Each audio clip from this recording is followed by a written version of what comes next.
Homemade food preservative. A study on oregano, basil, and olive oil. Extending the life of pre-cooked foods. We are the Rolling Carbons.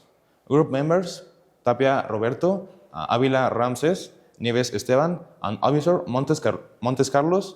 We are from Preparatorio General de Santa Anita. Problem descriptions. Common preservative have limitations. What non-toxic mixture do we propose to preserve foods? How long can age food be preserved? What properties of the food will change? Our solutions, mixture preserved of the oregano, basil, and olive oil. Considerations. We have three considerations. Number one, food processing. Pre-cooked food in a pressure cooker. Number two, storage factor is room temperature and sterilized and non-mercury sealed amber glass container. And number three, allergies to basil and oregano. Allergic reactions to food are limited to individual case reports. General objective. Propose, optimize, and evaluate effects to preservative mixtures to extend the shelf life of pre-cooked foods. Determine its impact on microbial growth, oxidation, sensual properties, and overall quality. Specific objectives. Formulate and optimize preservative mixture of the oregano, basil, and olive oil.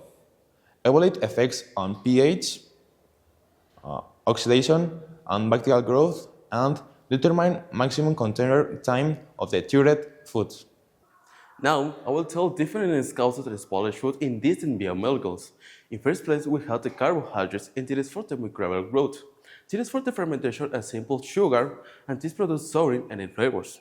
With the proteins, we refer to activity, enzymatic activity, and it is a process which accelerates the spoilage of food. An example of that is a microbial growth.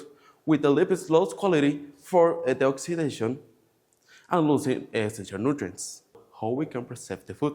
We can use a lot of methods, but essentially we can use antimicrobial compounds, for example, aromatic molecules. Also, we can use apply antioxidants in the surface of the food for it avoids the oxidation. Also, we can pre-cook the food. With that, we kill bacteria and enzyme activity.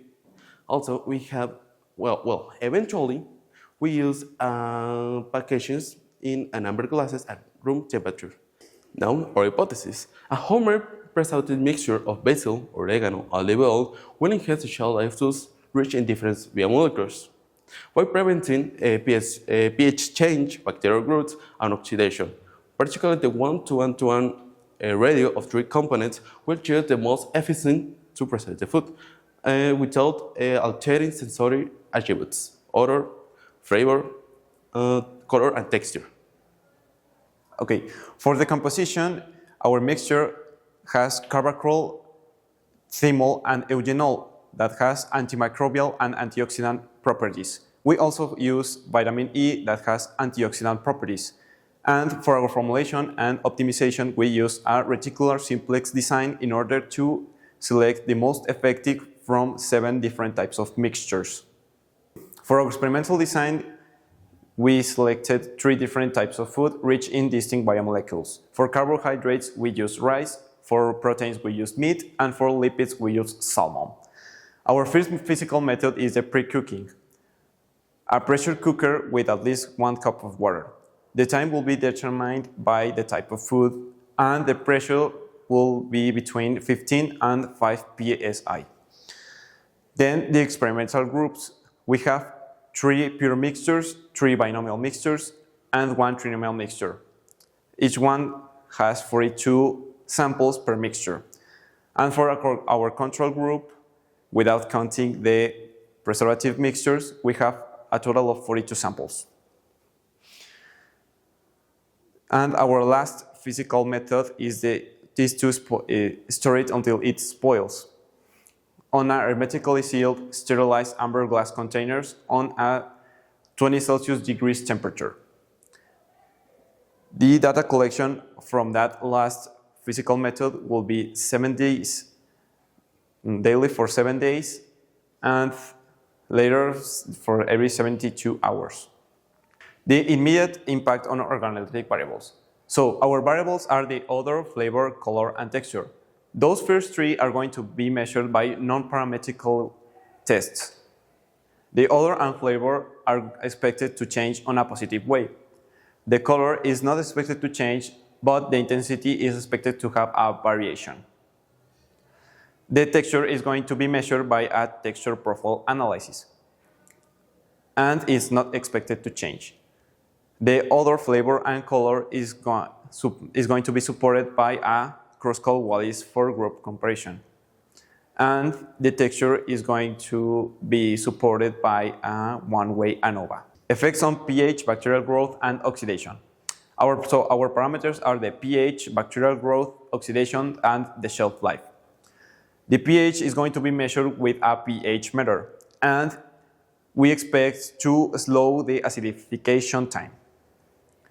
The bacterial growth is going to be measured with an agar plate culture method and is expected to reduce the bacterial proliferation. The oxidation is going to be measured with a Pantone color scale and is expected to slow the transition to opaque colors. And by last, the shelf life is going to be measured by counting the days until it spoils. So the mechanisms of action.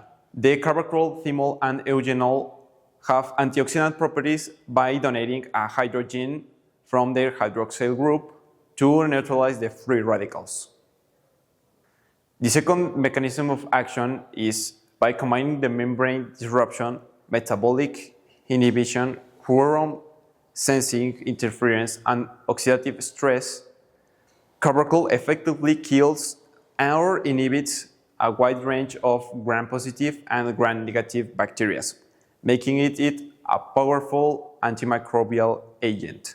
So in conclusion, we proposed a natural food preservative that can inhibit microbial growth and oxidation while maintaining the food quality, using the carbachol, thymol, and eugenol as my antimicrobial agents and vitamin E as an antioxidant. The 1:1:1 ratio is the most effective on extending the shelf life product in distinct biomolecules, such as carbohydrates, proteins, and lipids. It is confirmed to be a practical, accessible, and sustainable alternative for extending food shelf life.